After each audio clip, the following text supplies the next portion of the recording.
So, reviewing the first two issues of Avengers War Across Time, this is a mini-series that's come out. This is a untold story taking place after the events of Avengers 11, with the antagonist being Kang, of course.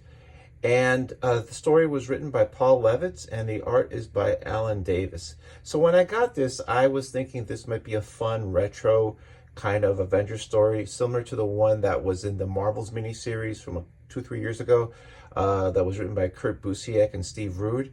So I read this, and I'm honestly kind of disappointed.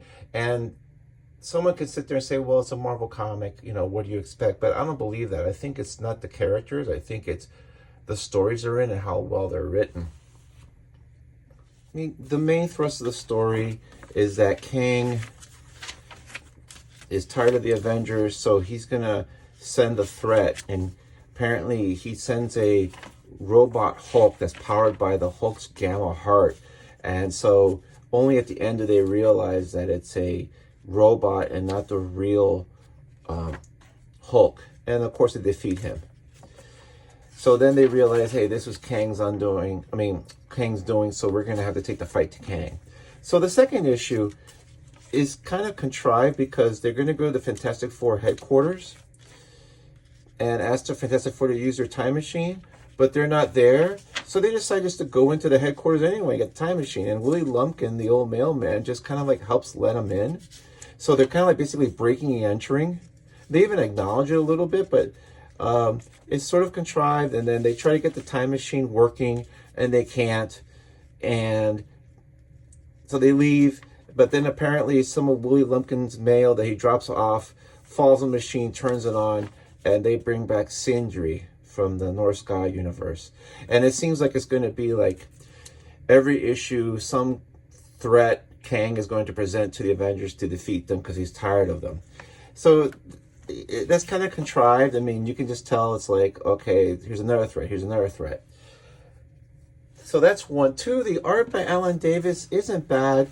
Overall, it has a little bit of that retro feel, although I'm not sure about this pose here. I don't know if that's 100% anatomically possible for a man or for a woman.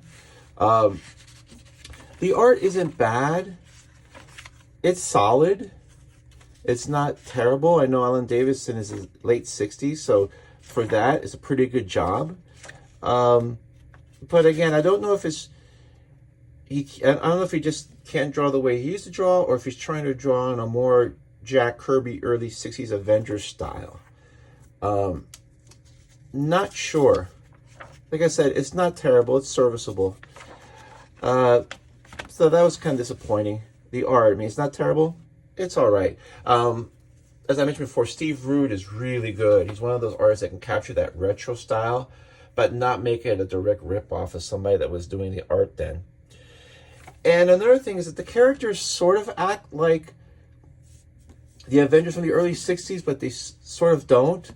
Like, Thor is especially pretty much of a pompous jerk. They really don't have the Donald Blake persona here. Hank Pym doesn't really do much, although he's supposed to be one of the most brilliant minds in the Marvel Universe. The one thing I think they got spot on was Janet Van Dyne's Wasp being really thirsty.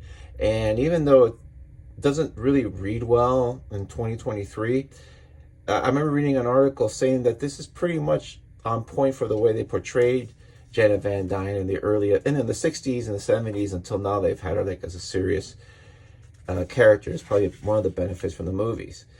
But just seeing her like lust over all these guys, and then seeing like kind of like her doing it in front of Hank Pym is not cool. And then later on, as you know in the story, what happened sort in the Marvel mythology, where like Hank is like verbally abusive to her, and I think in one issue physically abusive to Janet Van Dyne, and that's why they got divorced.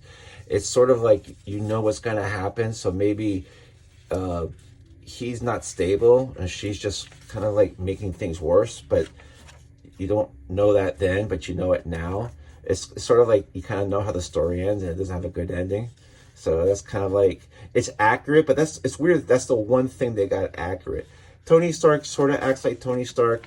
I would say, honestly, this book is sort of like a cheap knockoff of an early Avengers stories where it sort of kind of looks like an old early Avengers story, but there's a lot of things missing.